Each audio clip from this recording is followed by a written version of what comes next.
Maybe you've never heard of Oman before, or maybe it just wasn't on your bucket list. Well, it's time to add it. Here's why.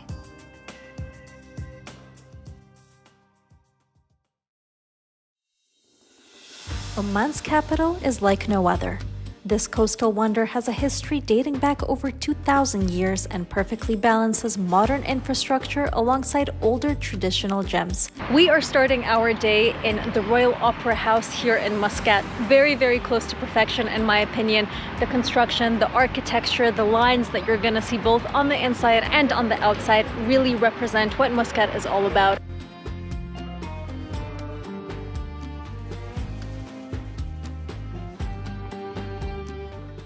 Connected to the Opera House is a very, very high-end shopping mall. This is all super, super luxurious stuff. Impeccably clean as usual. That's a theme that I've noticed all over the Middle East. Everything is absolutely spotless.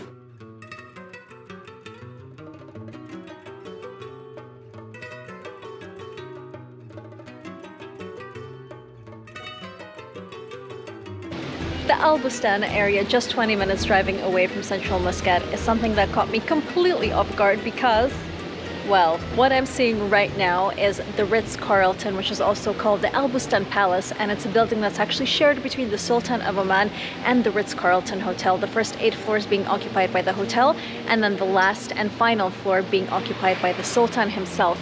This building is absolutely extraordinary, so I've come here for some dessert, some tea, and to be wowed by what I'm seeing around me.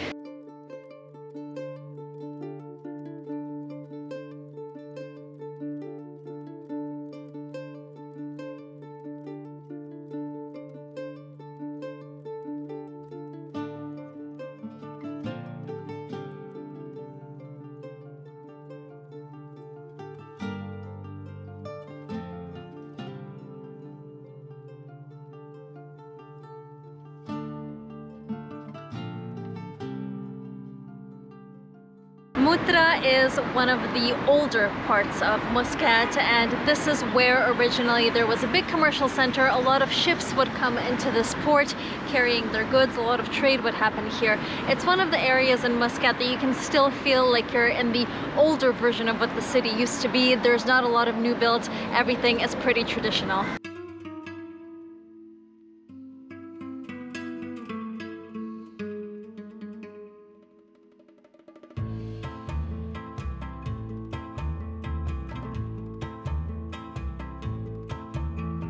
Gonna explore the Muttrah souk now. The last time I went to a souk was in Qatar. If you missed that video, you can see it right here.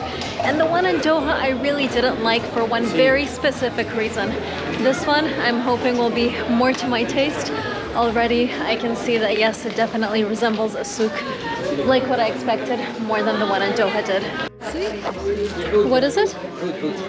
Ah, oud. Oud, yeah. It's a nice version of oud though. There's many versions. This one's quite nice. I noticed there was an overpowering smell as soon as I walked into the souk, and it was this. Arabic oud. Yeah.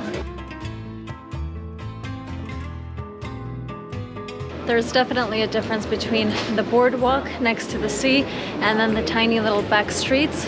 These are a lot less groomed and manicured for tourists, as you can see, but you can still spot little gems like what's in front of me right now.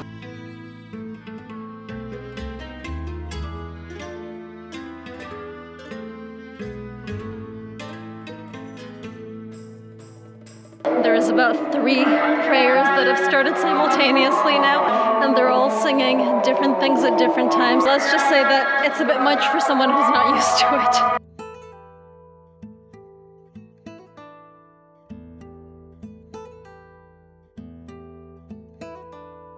As I made my way through nighttime Muscat, I realized that the city shines best through harmony, tranquility, and tradition. Little did I know, tomorrow would show me a completely different side to Oman.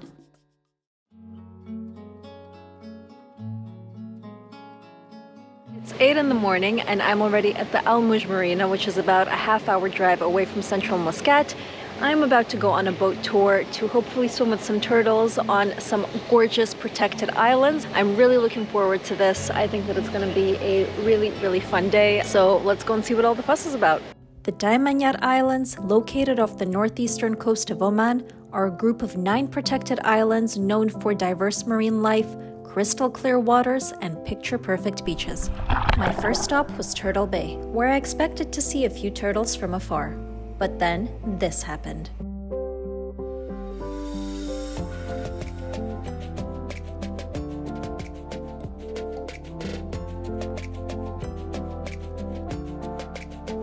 Even though these turtles have grown used to divers, locals still impose rules to protect and conserve the area. And just like anywhere else in the world, it's okay to observe but not interfere with the fragile underwater ecosystem.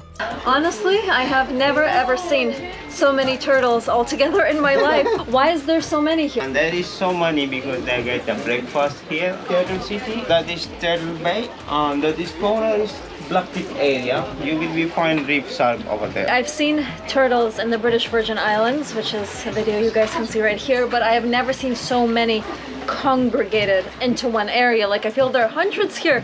It's absolutely insane. And only a short boat ride away is a beach that can easily compete with the Maldives.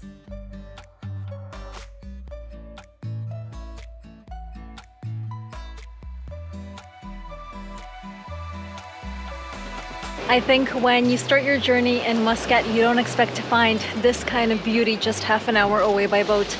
The water is such a bright turquoise color. The sand is the purest shade of white.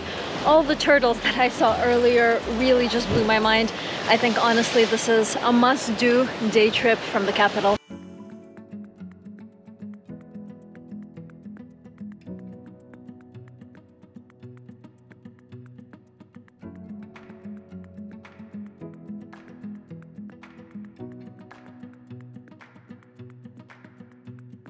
Back on the boat and time to head back to Muscat. All I can say is that this is a must-do activity during your trip to Oman. Yes, there are other tours despite it being a protected area because obviously it is a popular and touristy activity here. But when you're here, I think you don't really pay attention to the other tours. You're just focused on the incredible nature around you. This was probably my most memorable day in Oman. And now that I've explored the sea here, it was time for me to head in quite the opposite direction.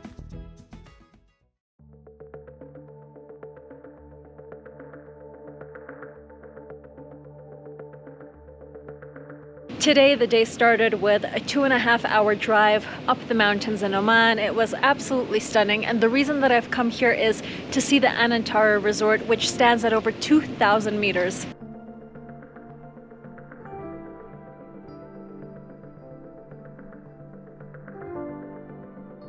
One of the most famous points in the Anantara Hotel here is the Diana's viewpoint. Princess Diana actually visited here in 1986, so they've created a whole viewpoint tracing her steps, basically dedicating it to her. Let's go see what's on the other side.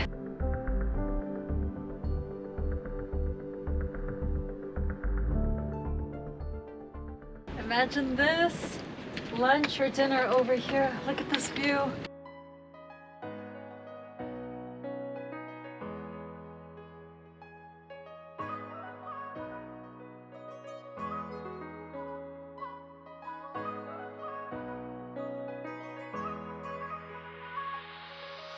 The drive through the mountains continued onto the Nizwa area, where I was about to visit what would later become one of my favorite places in Oman.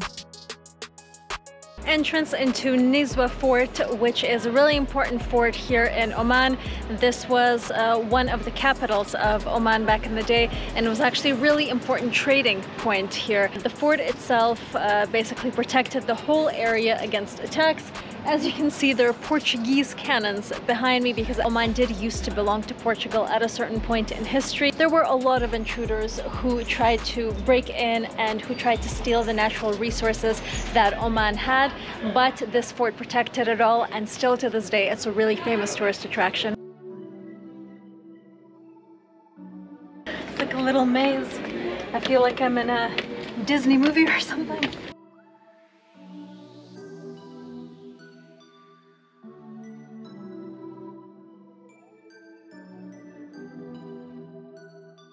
So I've been reading about this fort, and apparently it's full of booby traps. So whenever the enemy used to try to get in, they would have little canals where they would pour down molten lava. There would be doors that opened up into nothingness on the floor, so the enemy would die of hunger. Actually, one of them is here, so let's go see that. Look, this is a great example. They could shoot fire at their enemy from up to down. So there you go. Look down, there's a pitfall. To catch enemies off guard in dark passageways, some of the stairs had wooden planks that could be removed to expose deep, gaping pits. Whew, we don't want to live in those times.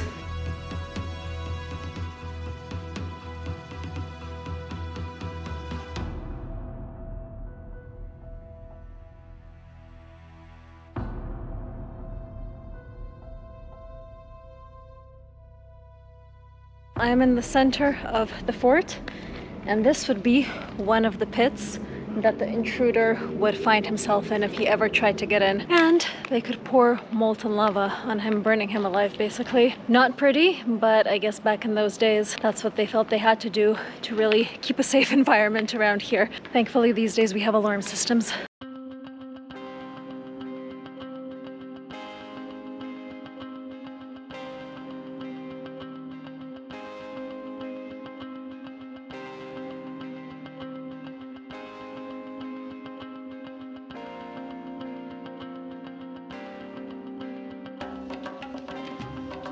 Around the fort, you've also got this market.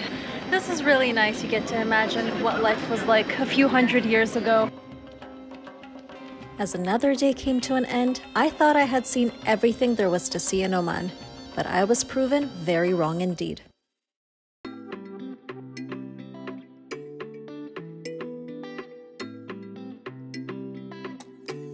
My day is starting with a bit of physical activity. I have come to Wadi Shab, which is about an hour and a half away from central Muscat. Wadi Shab is a naturally low valley. For any tourists that want to see it today, you start off with a little boat ride, then a 45-minute hike, and then you have to swim to get to caves and waterfalls, which is still coming up for me. I've got a guide with me. His name is Ahmed. He is from a company called Wadi Shab Adventures. He has been incredible so far because I had no expectations, but he managed to get me through all sorts of queues, lines, past tourists. So basically, I'm finding that we're the only people here. It's super quiet, even though the walk is pretty intense first thing in the morning. This is really great, and I have a feeling that what we're about to see is going to be even more spectacular. Ahmed turned out not only to be a fantastic guide, but also a great way to practice my beginner's Arabic. أنا بعمل الدرس مع مدرسة 3 مرات في الأسبوع. أونلاين؟ أيوة أونلاين. أنا بحب الدرس أونلاين عشان أنا أقدر أعمل الدرس في كل الأماكن لما أنا إذا سافر ولا براتب أجازة. جميل جدا. جميل جدا. نعم. Except my Arabic was good. Now it was time for the swim, and even though I felt like Superman, I still couldn't master the slippery moss-covered rocks. So poor Ahmed had yet another job. The entrance into the hidden cave and secret waterfall was so narrow that I almost didn't make it through. But with a bit of determination, I soon found myself on the other side. So back to feeling like a superhero.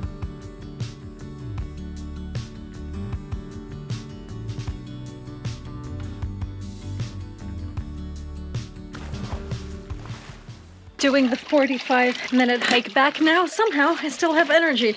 That was intense, but so cool, especially the part where you go inside the waterfall through something that feels like you're extreme caving. The caves are literally as narrow as your head, some of them even being a little bit narrower. I highly recommend you guys go with Wadi Shab Adventures when you come here. Ahmed has been absolutely amazing in getting me to see this place in the best way possible, avoiding all the crowds, all the tourists. I think this is the only way to see Wadi Shab, if I'm being perfectly honest. A boat ride, a car ride, and an unexpected encounter on my way to show you a sinkhole not far from Wadi Shab.